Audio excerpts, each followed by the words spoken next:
Fala galera, continuando aqui, vamos para a observação 3, olha só, vírgula e o E.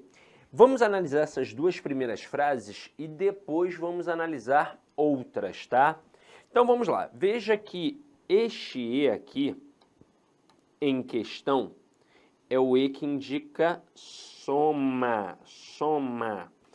Aí quando o E indica soma, e na situação frasal liga sujeitos idênticos, significa que não pode colocar vírgula. Então veja a primeira frase, a moça veio à festa e logo se foi. Quem foi que veio à festa? A moça. E quem logo se foi? A moça. Então o referente das orações é o mesmo. Então aqui na frase 1 não pode ter vírgula de jeito nenhum. Se alguém fizer isso daqui, ó, tá errado, tá? Agora vou salientar só uma outra coisinha que é importante salientar. Vamos supor que o camarada estendesse essa questão para tipos de sujeito e perguntasse o sujeito da oração aqui representado pela forma verbal veio. E aí, quem seria o sujeito? Qual seria a classificação? Seria um sujeito simples. E por quê? Porque aqui o sujeito é a moça, o núcleo é moça. Agora, e quem seria o representante da forma verbal foi? Ah, Sidoca, seria simples também, não é? Não é a moça? Não. Veja que a moça faz parte apenas desta oração representada pela forma verbal veio. Pela forma verbal representada aqui pelo foi, a moça não faz parte dessa oração. Ó, são duas orações. A primeira oração aqui, ó, vamos assinalar. A primeira oração, ela não tem um síndeto. O que é o síndeto? É o conectivo E. Então, esta primeira oração é uma oração coordenada assindética. Mas é uma oração, não é? E a segunda aqui agora, a partir do E, vai ser o que a gente chama de oração coordenada sindética aditiva.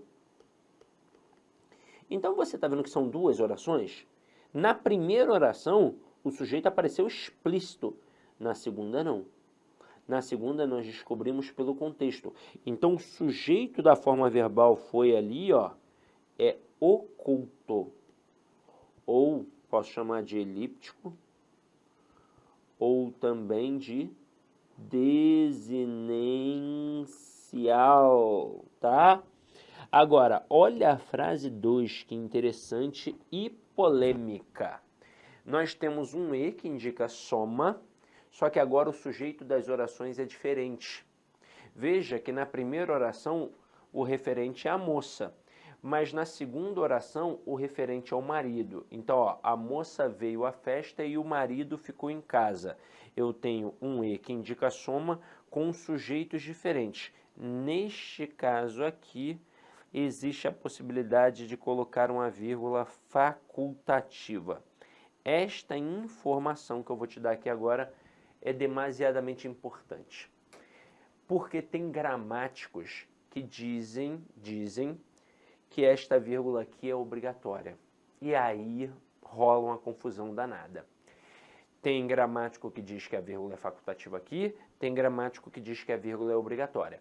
E aí, dependendo de onde você já estudou, presencial ou online, você escutou até de um professor muito bom, muito consistente, que esta vírgula é obrigatória. Ele está errado? Não, ele não está errado. Até porque existe, de fato, essa visão entre alguns gramáticos. Ele só pontuou isso. Ele pontuou a visão de um gramático que provavelmente deve ser um gramático adotado por ele, um gramático a quem ele admira, e aí ele deu essa visão. Ele não está errado. Aí você vai falar assim, ué, mas caramba, se ele não está errado, como é que você agora está certo? Porque nem ele está errado, nem eu estou errado, nem ele está certo, nem eu estou certo, no fim das contas. Só que aí é o seguinte, para nossa sorte, nós não estamos num ambiente acadêmico, discutindo para ver quem está mais certo e quem está mais errado. Até porque não tem essa história de quem está mais certo e quem está mais errado. Não tem essa. São duas visões diferentes. Então, para alguns gramáticos, essa vírgula é obrigatória. Para outros gramáticos, essa vírgula é facultativa. Mas o que nos importa é o que cai na prova. Ah, mas como é que é cobrado em prova? Eu quero saber como é que é cobrado na minha banca, vírgula facultativa. Até hoje, em todo o cenário do concurso público, isso significa em todas as bancas, todas, sem tirar nem pôr, todas. Sebrasp, Sesgran Rio, FGV, Vunesp, Selecom, IBAD, Decam, todas as bancas, de todas as áreas de atuação, segurança pública, tribunal, magistério, saúde, carreiras administrativas, em todas, você está ouvindo bem? Em todas as provas, quando essa questão foi cobrada, a vírgula foi facultativa. Então, eu não tenho dúvida, a vírgula é facultativa. Eu, por exemplo, se não existisse essa divergência e vários professores, por exemplo, ensinando isso daqui como vírgula obrigatória, ao ponto até de te deixar encucado, pô, mas peraí, o Sidoca está falando que a vírgula é facultativa, mas eu fiz um curso aqui na minha cidade e o professor que dá aula há 57 anos disse que essa vírgula é obrigatória. Me mostrou, inclusive, ele me mostrou um manual, ele me mostrou uma gramática, tava lá, ó, vírgula obrigatória. Então, caramba, e aí, como é que eu faço? A verdade é que eu só trago essa informação por conta dessa divergência toda. Porque se não existisse essa problemática, eu nem ia falar da possibilidade de essa vírgula ser obrigatória. Eu já ia atacar dizendo que ela é facultativa, pronto e acabou. Ué, mas não existe gramático que diz que ela é obrigatória? E daí? O que importa não é a prova do concurso público? Então, eu nem falaria que existe a possibilidade, que existe gramático dizendo que ela é obrigatória. Não falaria, eu só falaria que ela é facultativa. Então, ó, na tua prova, caiu uma dessa, vírgula facultativa. Não titubeia, tá? Ah, mas não tem esse negócio de mas. A vírgula é facultativa. Agora eu vou estender isso daqui. Vou colocar mais duas frasezinhas. Deixa eu colocar aqui com a canetinha roxa. Frase 3 e frase 4, que eu quero avaliar aqui com vocês. Se eu colocasse assim, ó, Pedro malhou e não ficou sarado. Rapaz, minha letrinha tá bonitinha aqui, ó. Pedro malhou e não ficou sarado. Veja que este e não indica soma, ele indica oposição, adversidade, tanto que ele poderia ser facilmente substituído por mais, porém, todavia, entretanto, contudo, não obstante, por aí vai. Então, como ele indica a oposição, aqui a vírgula é obrigatória. E por que a vírgula é obrigatória? Ora, porque se eu fosse colocar um mais, um porém, um todavia, eu iria colocar a vírgula, que é uma vírgula obrigatória, separando a estrutura adversativa. E aí é o seguinte, o avaliador é malicioso. Malicioso. Ele às vezes coloca essa frase e não coloca a vírgula para perguntar o valor semântico do e. A questão não é de pontuação, a questão é de análise semântica, é de classificação de conjunção, por exemplo. Só que se ele colocar a vírgula, ele chama a atenção. E aí, opa, vou olhar com mais calma, esse aqui é adversativo, ele não é aditivo. Como ele não quer chamar a atenção para isso, como ele quer, né, embaçar a tua visão gramatical, ele coloca sem vírgula. É isso mesmo, maldoso, né? Mas a vírgula aqui é obrigatória. Olha uma outra vírgula obrigatória. Se o camarada colocasse assim, ó. Deixa eu colocar aqui a canetinha roxa mais uma vez. Se ele colocasse assim, ó. Siga este conselho e tudo dará certo.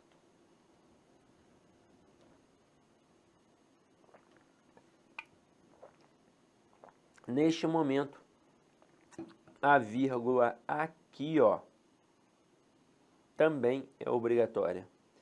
Porque este E aqui é um E explicativo. E como é que eu sei que este E é um E explicativo? Porque antes, na outra oração, apareceu o modo imperativo. E quando a gente tem um modo imperativo, para justificar essa ordem, eu tenho que explicar. E eu justifico, obviamente, colocando uma conjunção explicativa. Aqui apareceu o e, mas poderia ser um porquê. Siga este conselho porque tudo dará certo. Poderia ser um que. Siga este conselho que tudo dará certo. Poderia ser um pois. Siga este conselho, pois tudo dará certo. E por aí vai. Aí aqui a gente fechou a vírgula e o e. Agora nós vamos para um outro camaradinha que é extremamente perigoso. A vírgula e o etc. O etc. é uma abreviação latina, assim, ó, et cetera ou etc. Então, o etc. que a gente conhece é uma abreviação de uma expressão latina que significa e outros. Esse et aqui é um e, Quem já fez faculdade deve ter se ligado que em alguns artigos você tem o nome do autor que apresenta aquela ideia, mas nem sempre é só aquele autor que tem aquela visão.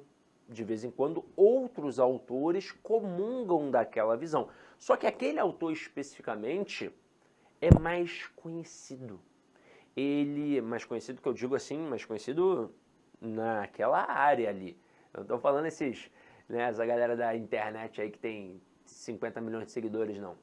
Estou falando conhecido naquele assunto, tá? E aí o nome dele é que vem.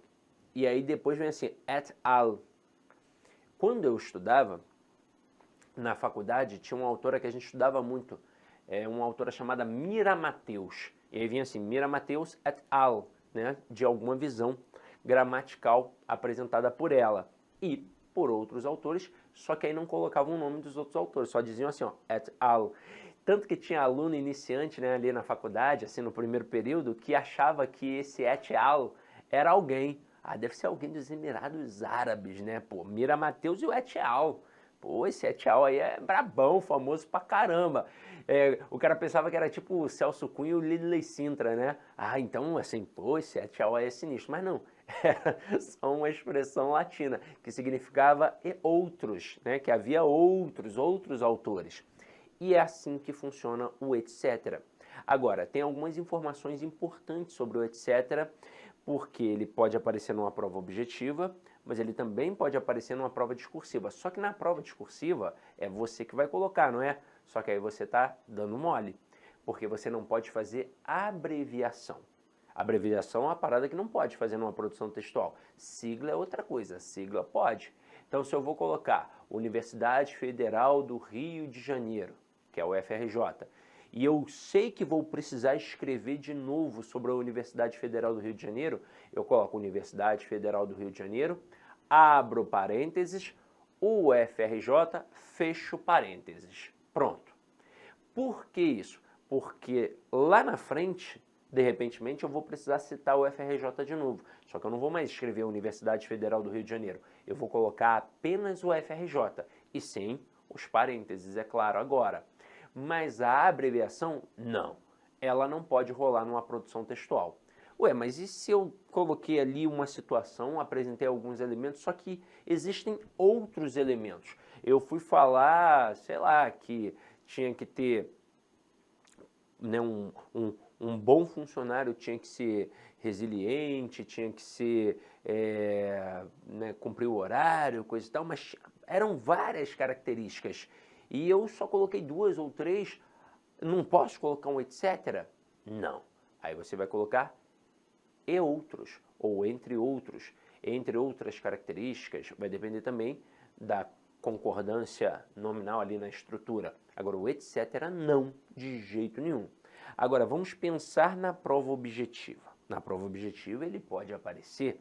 E aí, muito lá no passado, para você perceber como é que a língua evolui, como tinha essa estrutura et, que é um ezinho no latim, que significava e outros, a gente dizia que não tinha vírgula antes do etc.